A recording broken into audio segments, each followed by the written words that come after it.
Bienvenidos y bienvenidas. Hoy vamos a conversar de un libro que al principio me entusiasmó. Después, cuando leí el título completo, no estaba tan contenta y al final me quedé con un gran sabor.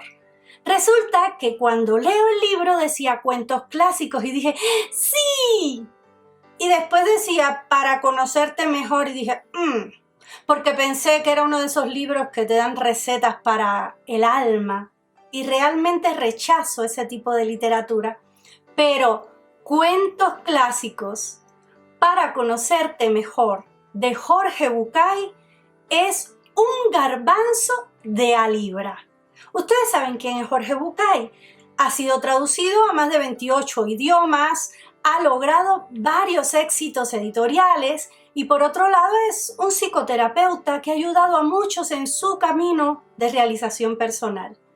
Pues Cuentos Clásicos para conocerte mejor es una apuesta que revaloriza los cuentos clásicos en un tema que podemos nosotros tratar con abuelos, con niños y ahora que estamos en casa como padres de familia también puede aportar muchísimo para tener un contacto con nuestros hijos y nuestras hijas. Primero vamos a encontrar un prólogo que va en un transcurrir por todo lo que las tradiciones orales han traído en el mundo de la narración.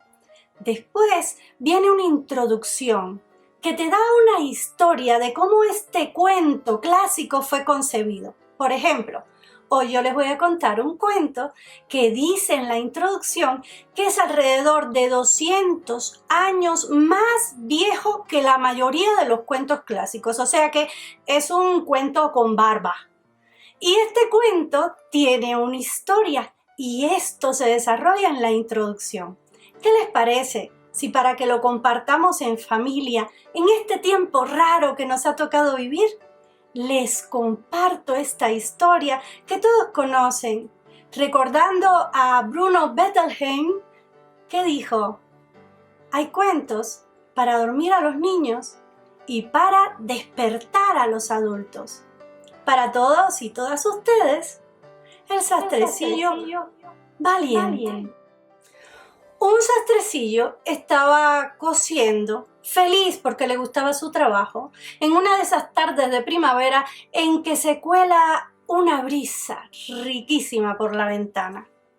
Y como se coló la brisa, también se coló un pregón de una mujer que pasaba vendiendo mermelada, mermelada casera, rica mermelada.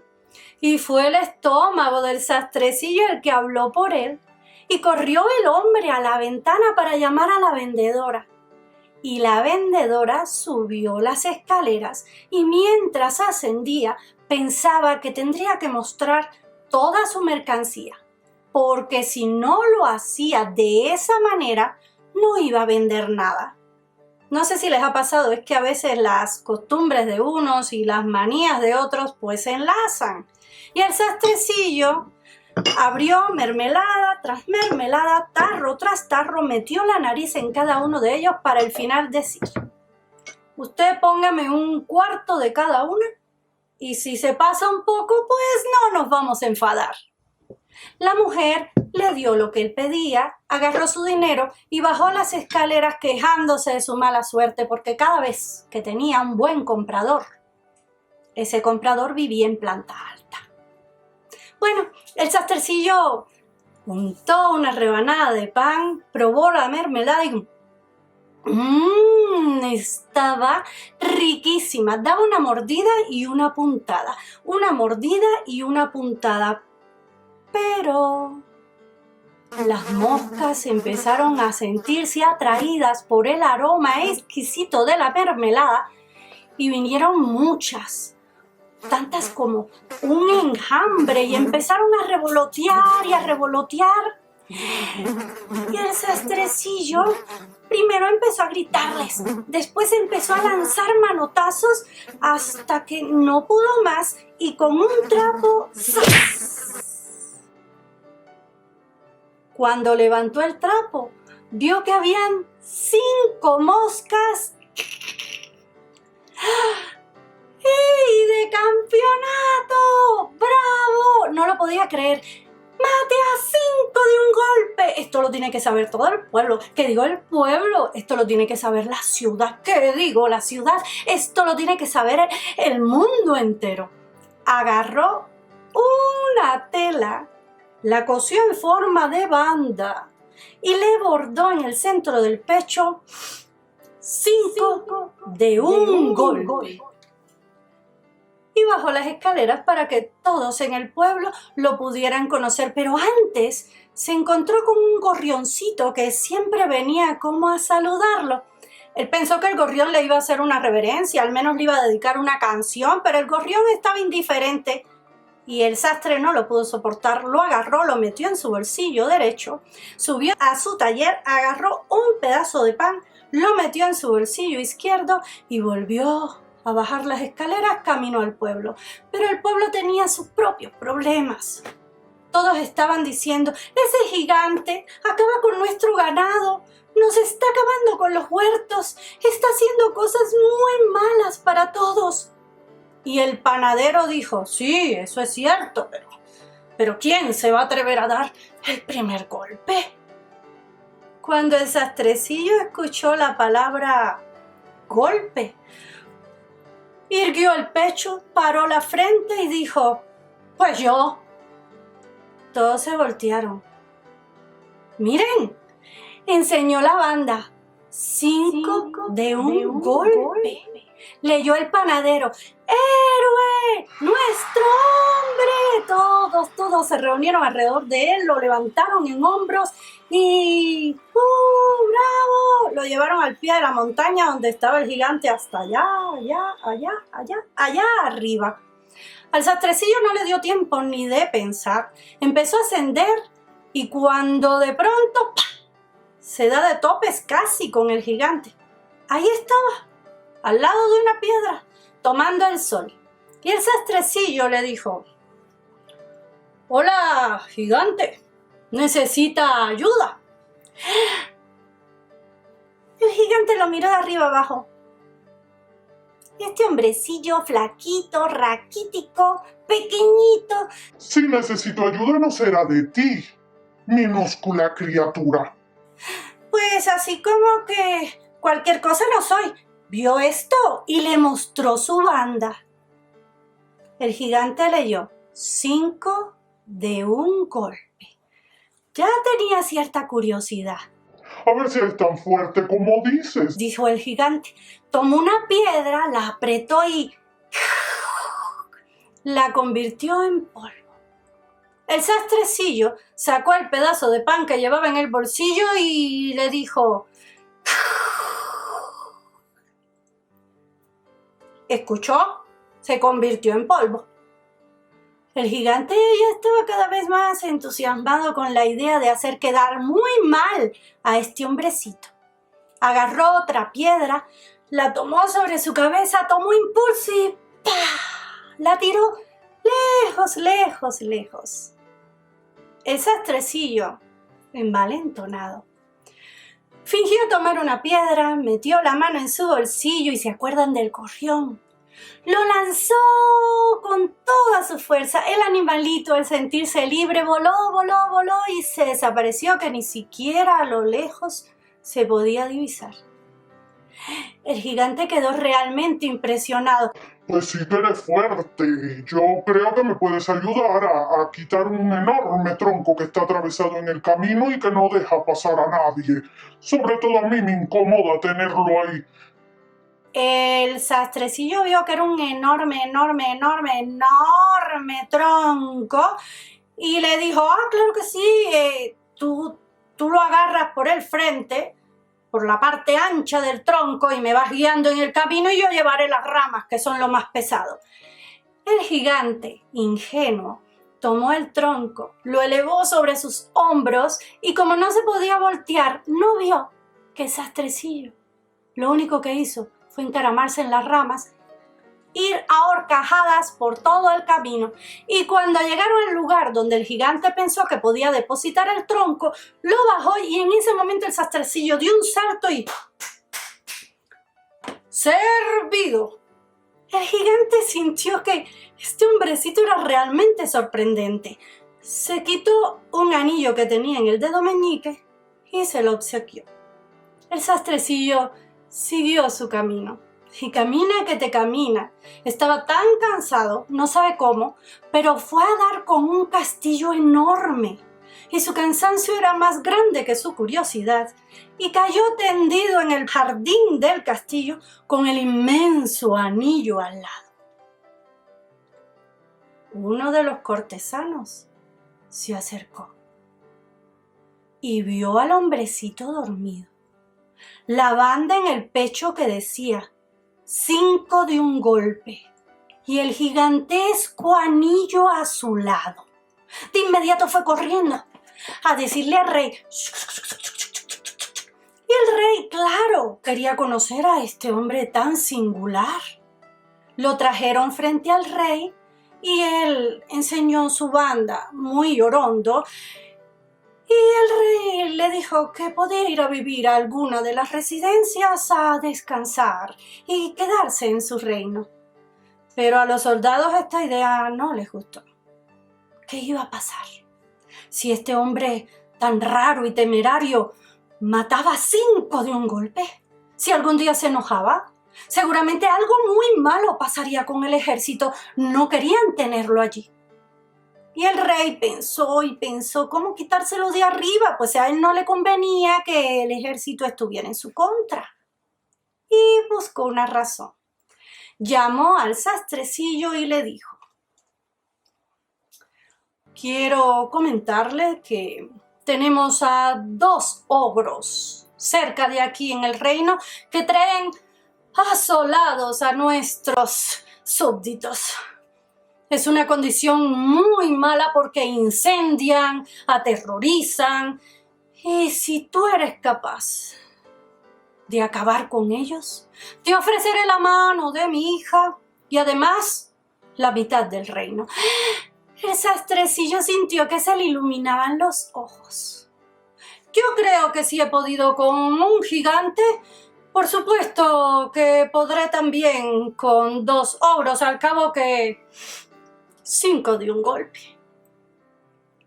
Y el rey le dio a 100 de sus soldados para que lo acompañaran hacia el bosque. Pero cuando llegaron a la entrada del bosque, el sastrecillo le dijo a todos los soldados: quietos ahí, yo voy a entrar solo y yo me las arreglo. Y lentamente, pero muy atento a todo lo que se movía a su alrededor, se internó en el bosque y dio con los 2 ogros. Estaban dormidos, cada uno recostados con la espalda pegada a un gran árbol. El sastrecillo se llenó los bolsillos de piedra y ascendió por el primer tronco. Tomó una piedra y le pegó a uno de los ogros en la frente. Y el ogro que estaba dormido se frotó. Le pegó con la otra piedra en el pecho. El ogro, un poco más incómodo, se removió. El sastrecillo tomó la tercera piedra y le pegó en el centro de la cara. Y ahora sí el ogro se despertó y fue contra el otro ogro y le dijo: ¿Por qué me pegas? El otro ogro se estaba estirando y le dijo: Ay, seguramente estás soñando. y se volvió a acomodar. Los 2 se quedaron otra vez profundamente dormidos.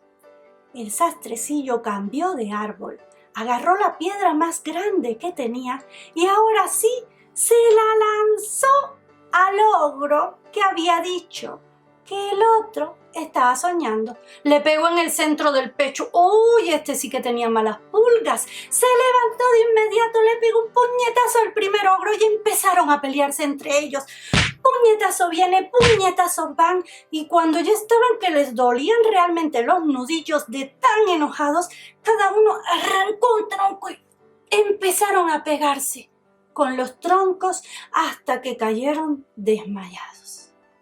El sastrecillo tomó su espada, bajó del árbol y a cada ogro le dio una estocada mortal. Con el pecho erguido y la frente derecha, fue a ver a los soldados y les dijo: ¿solucionado el asunto? Los 2 ogros están muertos y a mí no me han tocado ni un pelo. 5 de un golpe. Los soldados se sentían muy asustados, pero fueron a ver y se encontraron a los 2 ogros tendidos. Cuando el sastrecillo regresó al palacio, el rey no quería cumplir su palabra. Sí, claro, tendrás la mitad de mi reino y la mano de mi hija, pero tenemos un problema. El sastrecillo era muy paciente y curioso a la vez. ¿Cuál?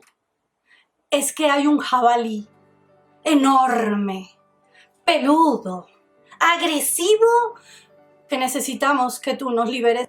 Y el sastrecillo dijo, 5 de un golpe, un gigante, 2 ogros, ¿qué va a ser para mí un jabalí? Pero realmente no tenía ni la menor idea de qué iba a ser. Volvió al bosque, ahora él solo.